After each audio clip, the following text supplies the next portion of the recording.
नमस्कार दोस्तों, एक बार फिर से आप सभी का हार्दिक स्वागत है आपके ही अपनी इस पसंदीदा YouTube चैनल के ऊपर। और आपका ढेर सारा प्यार देने के लिए आपका शुक्रगुजार है आपका ये बड़ा भाई। और ये नाचीज आपकी खिदमत में हमेशा के लिए तैयार मिलेगा इसी प्रकार के ताजा तरीन और नए नए क्वेश्चंस आपके लिए वहां पर तैयार करवाने के लिए, ताकि आपको किसी प्रकार की प्रैक्टिस वर्कबुक की जरूरत ना पड़े। और विद सोल्यूशन है, विद एक्सप्लेनेशन है, खाली सोल्यूशन नहीं, पूरी व्याख्या के साथ में आपको वहां पर प्रोवाइड करवाया जा रहा है। जी हां, सही सुन रहे हो, हम बात कर रहे हैं थर्ड ग्रेड एग्जामिनेशन 2026 लेवल 1 और लेवल 2 में तृतीय श्रेणी भर्ती अध्यापक जो परीक्षा है आपकी, उसमें इंग्लिश सेक्शन की और उसके जो महत्वपूर्ण मल्टीपल चॉइस क्वेश्चंस हैं आपके, बहुविकल्पात्मक प्रश्न है उसके पार्ट 41, वहां पर अपन इस संबंध में बात करने जा रहे हैं आपका। ठीक है, तो अपन बिना देरी के इसमें आगे बढ़ते हैं आपका। वहां पर ये जो अपना सवाल है आपका 6 नोट 1 वाला, देखो 600 सवाल पूरे कर चुके हैं आपका, 6 सैकड़े लगा चुके हैं अपन वहां पर। आपके सवाल हमारे जवाब में 551 तक जाएंगे। ठीक, यहां वाले पार्ट में कहां तक जाएगा, 900 प्लस तक जाएगा आपका। तो गौर करो आप, वहां पर करीब करीब 1450 सवालों के आसपास इन दो श्रृंखलाओं के अंदर सीख कर आप जाएंगे। तो अपोजिट ऑफ ऑगमेंट इज, पहली बात, ये सवाल किसका है, वोकैबुलरी का है। और वोकैबुलरी में भी बेटा किसका है आपका, वहां पर एंटोनिम का है, विलोम शब्द का वहां पर है, या अपोजिट कह सकते हैं, डिफरेंट इन मीनिंग के नाम से आपका बताया जा सकता है। सवाल क्या है, ऑगमेंट का मतलब होता है जो चीजें बिल्कुल प्रज्वलित अवस्था में होती हैं, उज्ज्वलित अवस्था में होती हैं, आपका साफ गोशी की अवस्था में होती हैं, उनको धुंधला करने के नेचर में आएगा, उसे बेटा वहां पर क्या कहा जाएगा, डिमिनिश किया जाना। ये तो बढ़ाने के लिए आता है, ये विस्तारित के लिए आता है, ये बहुगुणित अवस्था के लिए आता है, जबकि छोटा करना, कम करना, क्षीण संभावना में लाना, ये इसके अंतर्गत रखा जाता है। अगले सवाल पे आ जाएं आपका। वहां पर ये सवाल अपने पास में नरेशन का है, डायरेक्ट से इनडायरेक्ट का सवाल वहां पर इसके अंदर देखने को मिल सकता है, उसके तदनुरूप ये चीज वहां पर आपकी डाली जाती है। तो आपको इनडायरेक्ट स्पीच बनाना है, मतलब सिंपल चेंज करना ट्रांसफॉर्मेशन में आपका वहां पर, इसमें वाइस वर्सा आपसे पूछा नहीं गया है। तो 6 नोट 2 में सवाल क्या है आपका, वहां पर ये सवाल एक्सक्लेमेटरी पार्ट का, इंटरजेक्शन का है, जहां पर सैड चला जाएगा एक्सक्लेम्ड में, और अलास तो विद सोरो लेकर आओ, पैथेटिकली लेकर आओ, सैडली लेकर आओ, कनेक्टर आपका दैट आ जाएगा, आई फर्स्ट पर्सन है, सब्जेक्ट द बेगर के अकॉर्डिंग चला जाएगा। और ये किसमें आ जाएगा बताओ, देखिए आपका वहां पर फर्स्ट पर्सन है, सब्जेक्ट द बेगर के अकॉर्डिंग ही में चला जाएगा, एम किस में आ जाएगा आपका, वॉज में आ जाएगा। और यहां अंडन का वापिस आप क्या कर देंगे, अंडन। तो आंसर मेरे पास में ये रहा। तो इस पैटर्न से ये चीजें हटा दीजिएगा। ठीक है, द बेगर सेड अलास, नहीं, बिल्कुल पहले नहीं आएगा, अलास तो हटेगा आपका। क्राइड वाला सेंस क्यों ले अपन आपका, और लास्ट में ये टर्ड नहीं आएगा, सैडली वहां पर एक्यूरेट आपका कहा जा सकता है। अगला सवाल आपके समक्ष रख रहा हूं, और थोड़ा सा सोच के आप इसे बताएंगे। आपका फोनेटिक है, फोनेटिक के साथ में इस चीज को वहां पर आपका जोड़ा जा रहा है। इसका आंसर क्या बन सकता है, इस चीज को आपको एक बार जरा चेक करना है। बात करें बच्चा इसकी वहां पर कि which vowel sound is a close back rounded vowel, बहुत बहुत अच्छा डेप्थ का क्वेश्चन है आपका। ऐसा कौन सा स्वर ध्वनि है जो कि आपका क्लाउज बैक राउंडेड वाउल के अंतर्गत आपका काउंट किया जा सकता है। तो यहां फिर कह रहा हूं, इसमें 4 बातें देखनी है। एक तो क्लाउज है, क्लाउज में भी बेक है, राउंडेड है, और फिर आपका वाउल है। इन 4 एस्पेक्ट को क्लैरिटी देने वाला जो वाउल साउंड है मेरे पास में, जो मोनोफथोंग है, वो कौन सा वहां पर आपका रह सकता है। तो बच्चा ये रहेगा आपका बड़े ऊ की मात्रा वाला ये वाला पार्ट। ठीक है, इनकी बात अपन वहां पर इससे हटाकर करेंगे। अगले सवाल पे आ जाएं आपका। नेक्स्ट वाला जो क्वेश्चन आपके पास में है, क्राइटेरियन रेफरेंस टेस्ट, जिसे अपन सीआरटी का नाम देते हैं, इसे अपन मेथड्स ऑफ इवेल्युएशन है, इसके अंतर्गत वहां पर आपका रखेंगे। तो ये जो मेथड्स ऑफ इवेल्युएशन है आपका, ठीक है, या मूल्यांकन की जो पद्धतियां हैं, विधियां हैं, इनको इनके अंतर्गत आपका रखा जा सकता है। तो ये सीआरटी टेस्ट है, किस चीज को असेस करने के लिए, किस चीज का मूल्यांकन है, उसको बताने के लिए काम में लिया जाता है। तो बेटा ये क्या करता है, जो हमारे लर्निंग ऑब्जेक्टिव्स होते हैं, अधिगम के जो उद्देश्य होते हैं, चाहे वो स्पेसिफिक होते हैं, चाहे वो जेनेरिक होते हैं, उनको वहां पर पहले से पूर्व निर्धारित अवस्था में पहले से निश्चित करते हुए उनकी उपलब्धि की बातें इसके साथ में जोड़ी जाती हैं। तो अपना नोशन ये बनेगा कौन सा, अचीवमेंट ऑफ प्रेडिटरमाइंड लर्निंग ऑब्जेक्टिव्स, इसके तहत इसे आपका वहां पर रखा जाएगा। और इन्होंने साफ साफ इस चीज को इनकार कर दिया वहां पर आपका कि सारा ओवरऑल लैंग्वेज एप्टीट्यूड नहीं आएगा, इमोशनल डेवलपमेंट नहीं आएगा, कंपैरिजन विद अदर स्टूडेंट्स भी वहां पर आपका नहीं होगा। ठीक है, अगले पार्ट पे आ जाएं। 6 नॉट 5 वाला 605 वाला सवाल है, इसको जरा देखना जरा वहां पर अगले ने क्या कहना चाहा है। हमें वहां पर लिटरेरी टर्म चाहिए, साहित्यिक अलंकार है, उसकी बातें वहां पर हमें देखने को इसके अंतर्गत मिल रही हैं, तो इनको चेक करना चाह रहा। द लिटरेरी डिवाइस, जो साहित्यिक अलंकार है, अब एक्सट्रीम एक्सेजरेशन, जिसमें हद से ज्यादा बढ़ा चढ़ाकर तीर का ताड़, राई का पहाड़, बात का बतंगड़ है, अतिशयोक्ति के रूप में यूज किया जाता है, जिसमें एम्फेसिस भी डाला जाता है, जोर भी आपका वहां पर डाला जाता है, उसे क्या कहा जाता है। तो इसी का सिनोनिम, इसी का समानार्थी बनेगा कौन सा, हाइपरबली। इसका उच्चारण हाइपर बोल मत कर देना बेटा, क्या बनेगा आपका, हाइपरबली। उसके अंतर्गत इसे आपका देखा जा सकता है। अगले सवाल पे आ जाएं। 6 नॉट 6 वाला सवाल सवाल। सवाल किसका है उसे चेक करना बेटा जरा आपका, कि सवाल अगला वहां पर हमसे क्या पूछना चाह रहा है, कि choose the sentence with the correct use of the conditional perfect tense. ठीक है, सवाल अपने पास में कंडीशनल नेचर का है और कंडीशनल का जो नेचर है उसके अंतर्गत ही इसे वहां पर आपका सोल्व करके हमें देना है। ठीक है, अब ये जो कंडीशनल या कंडीशनल्स का पार्ट है उसमें भी अगले को परफेक्ट चाहिए। ठीक है, परफेक्ट का मतलब वहां पर टेंस वाला परफेक्ट चाहिए, मतलब इसके अंदर मेरे पास में मिलने का पार्ट एकमात्र क्या रहे आपका, पास्ट परफेक्ट वाला रहना चाहिए, दोनों साइड परफेक्ट आना चाहिए।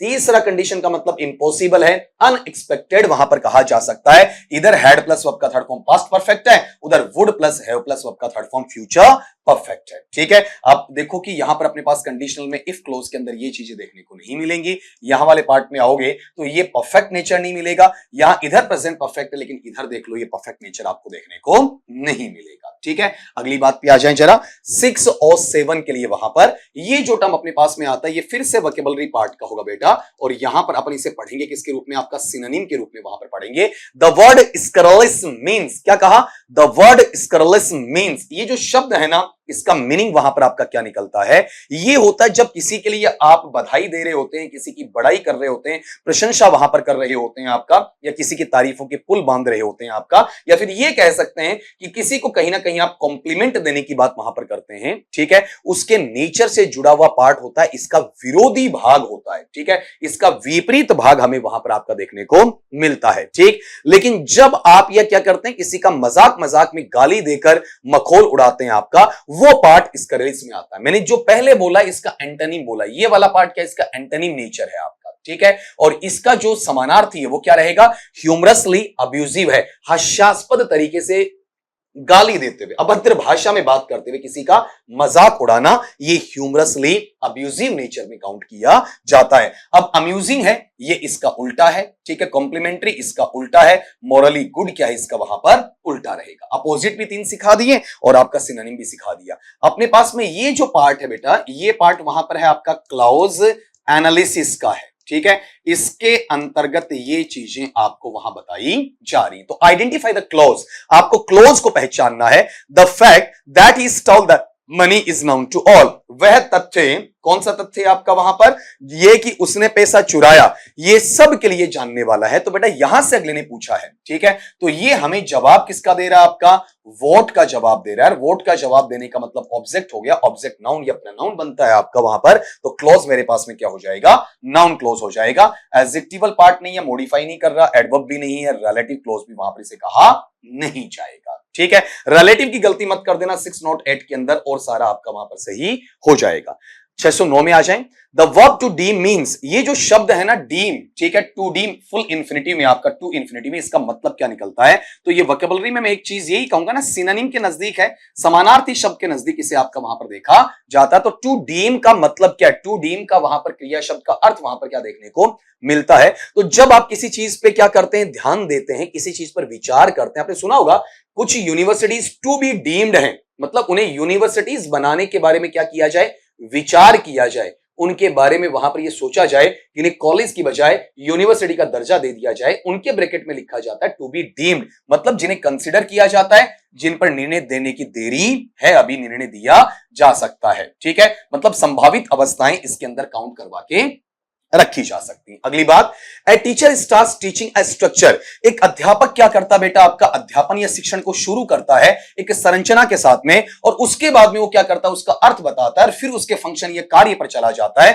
तो which teaching principal is this, आपका अध्यापन का कौन सा ऐसा सिद्धांत है जो इसमें काम में लिया गया। इसे बच्चा अपन पढ़ते हैं पीटीई। पीटीई का मतलब क्या है, प्रिंसिपल्स ऑफ टीचिंग इंग्लिश के नाम से इसे वहां पर आपका जाना जाएगा। तो कौन सा सिद्धांत इसमें काम आता है बेटा, ये होता है आपका निगमन का, और निगमन को अपन कहते हैं डिडक्शन, मतलब पहले रूल पे जाओगे ना और उसके बाद में कहां होगे आप उसके एग्जांपल या मीनिंग पे लेकर चलोगे। ये इंडक्शन पे नहीं आता, स्ट्रक्चरलिज्म पे नहीं आता है, सिचुएशनलिज्म इसके ऊपर भी इसे देखा नहीं जाता है। अगले पार्ट पे आ जाए, 611 वाला पार्ट है। ये अपने पास में जो टर्मिनोलॉजी आती है, ये टर्मिनोलॉजी बेटा यहां पर जाएगी, इसे अपन किसके नाम से पढ़ते हैं, मिस स्पेल्ट या अशुद्ध वर्तनी के नाम से इसे आपका वहां पर पढ़ा जाता है। अगले ने कहा कि find the correctly spelt word, जो सही खाली या शुद्ध वर्तनी वाला शब्द है उसको आपको छांट कर बताना। अभी हाल ही में आपका ये जो वाहन चालक भर्ती परीक्षा थी उसके अंदर ये शब्द आपका वहां पर पूछा गया था आपका, ठीक है। तो इसमें अपना स्पेल सही ये है ACCOMMODATE, आपकी भाषा में ACCOMMODATE।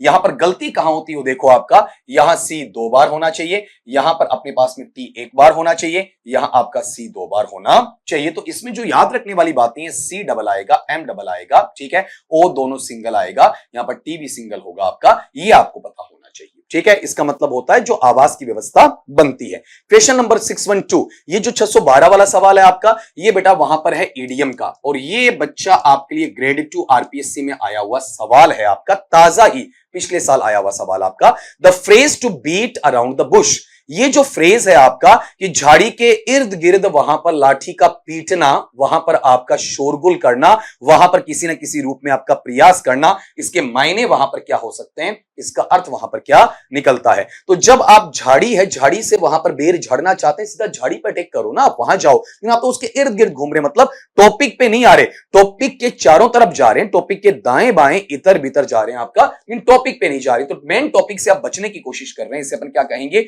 To avoid the main topic, ठीक है। डायरेक्टली तो है ही नहीं, क्लियरली है नहीं आपका, हाँ ये थोड़ा मिलता जुलता है, टू वॉन्डर एमलेसली, लेकिन ये एमलेसली क्या होता है, लक्ष्यहीन तरीके से कहीं और भी तो जा सकता है ना आपका, अगला तो उसके चारों तरफ ही तो है ना, ये फैक्टर देखने को मिलता है। 613 पे आओ, चूज द करेक्ट यूसेज। बेटा ये सवाल आपके पास में किसका है, सिंटैक्स का सवाल है, संरचनात्मक अनुबंध का सवाल इसे वहां पर कहा जा सकता है कि neither Ram no Shyam blank present, ना तो राम वहां प्रेजेंट था, ना ही आपका श्याम वहां पर प्रेजेंट था। तो 613 के पार्ट के अंदर अगर आप देखोगे तो हमारे पास में एक कनेक्टर का रूल लग रहा है, कौन सा, नाइदर नोर वाला। नाइदर नोर में हम क्या करते हैं, जो दूसरे वाला सब्जेक्ट होता है, ब्लैंक स्पेस के पास वाला होता है, उसके अनुसार हम वर्ब का अप्लाई करते हैं। तो शाम यहां पर क्या है आपका, अपने पास में एक तरीके से ऐसा पैटर्न है जो सिंगुलर थर्ड पर्सन है, तो एक वचन में जाएगा, तो बहुवचन के लिए इसमें कोई जगह नहीं, इज एकमात्र इसमें एक वचन ऑप्शन में है, वर बहुवचन है, आर बहुवचन है, और हैव भी बेटा आपका वहां पर क्या है, बहुवचन है, उसके अंतर्गत इसे लिखा जा रहा है। अगले सवाल पे आ जाओ, 614 का सवाल है आपका।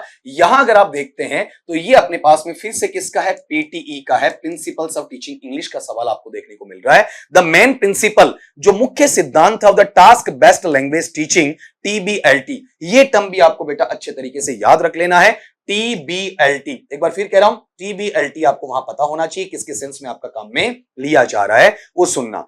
T का मतलब होता है टास्क, कार्य, बेस्ट आधारित, लैंग्वेज भाषा, टीचिंग जो अध्यापन है, ये मेथड कैसा है, इसके अंदर आपको काम देके पहले क्या करते हैं, उसका अर्थ समझाते हैं, उसकी एक्सप्लेनेशन आपको देते हैं, फिर अपना काम आगे बढ़ाते हैं। तो इसमें मीनिंग है ना, वो पैरामाउंट या प्राइमरी होता है, फॉर्म या स्ट्रक्चर क्या होता है आपका, सेकेंडरी होता है। ये करीब करीब आपका CLT के आसपास है, और CLT का ही दूसरा नाम अपन क्या लेते हैं आपका, CELT लेते हैं, कम्युनिकेटिव लैंग्वेज टीचिंग या कम्युनिकेटिव इंग्लिश लैंग्वेज टीचिंग। इस तरीके से बाकी चीजों का इससे कोई सरोकार नहीं है। बच्चा एक चीज जरूर ध्यान रखना, ये फुल फॉर्म भी आपसे पूछा जा सकता है, TBLT, इसे क्या पढ़ेंगे, टास्क बेस्ड लैंग्वेज टीचिंग वाला पार्ट। 615 पे आ जाएं आपका, वहां पर इसके अंदर आपको पूछा गया है वोकैबुलरी पार्ट, और वोकैबुलरी पार्ट में आप इसे पढ़ते हैं किसके रूप में, आपका सिनोनिम या समानार्थी शब्द के तौर पर वहां पर पढ़ते हैं। तो ये जो वर्ड या शब्द है, ये शब्द कौन सा आपका वहां पर, इक्वानिमिटी है, ठीक है। इक्वानिमिटी का मतलब किससे लिया जाता है आपका वहां पर, समानता से लिया जाता है, ठीक है। ये मीनिंग किसके नजदीक है आपका, ठीक है, जहां पर आप इसे पॉजिटिव सेंस में यूज करते हैं उसके तहत इसको बताएंगे। तो टर्बुलेंस तो क्या आता है, उपद्रविता, तो समानता कहां आई, ठीक है। एजिटेशन क्रोध के लिए आता है, डिफरेंस भिन्नता के लिए आता है। जब समानता की बातें आती हैं, समानता का व्यवहार होता है, तो लोगों में शांत चित्त, स्थिर चित्त की भावना आती है, ठंडेपन का भाव आता है, कूल नेचर आता है। तो इक्वानिमिटी है, एक कंप्लीटली तो वहां पर इसका सिनोनिम नहीं है, लेकिन नियर बाई है, इसके आसपास का वहां पर इसे माना जा सकता, बाकी तीन इसके आसपास कहीं फटकते नहीं है। 616 पे आ जाओ बेटा, ये फिर से सवाल आपका किसका है वहां पर, फोनेटिक्स का है। ये सवाल परीक्षा में आया हुआ है, एक बार फिर से हम इसे इंपॉर्टेंट मानते हैं कि दोबारा भी आपसे पूछा जा सकता है कि which of the following is a bilabial plosive, जो निम्नांकित में से कौन सी ध्वनि ऐसी है जो बाइलेबियल भी है और साथ में आपका वहां पर प्लसिव भी है, ठीक है। तो दोनों होठों से बोलने वाला अगर आप गौर करेंगे तो सीधा सीधा बाइलेबियल में आपका ब आ गया, ठीक है। जैसे ब, प ये दोनों क्या होते हैं आपके प्लसिव नेचर में आते हैं। ड यहां काउंट नहीं होगा, क काउंट नहीं होगा, ट नहीं होगा। अगर बोलोगे ना तो प्योरली बाइलेबियल में आपको वहां पर कौन सा मिल रहा है, ब। हालांकि ट आपको कंफ्यूज करता है लेकिन प्लसिव भी साथ में मैनर आपको देखने को मिल रहा है। अपन चलते हैं अगले सवाल की तरफ। क्वेश्चन नंबर आपका 617 है, ठीक है। अगर इसकी मैं बात वहां पर करूं आपका, ठीक है, तो ये वाला जो पैटर्न आपके पास में आ रहा है इसको चेक करना जरा। यहां पर ये सवाल है आपका नॉन फाइनाइट का, ठीक है।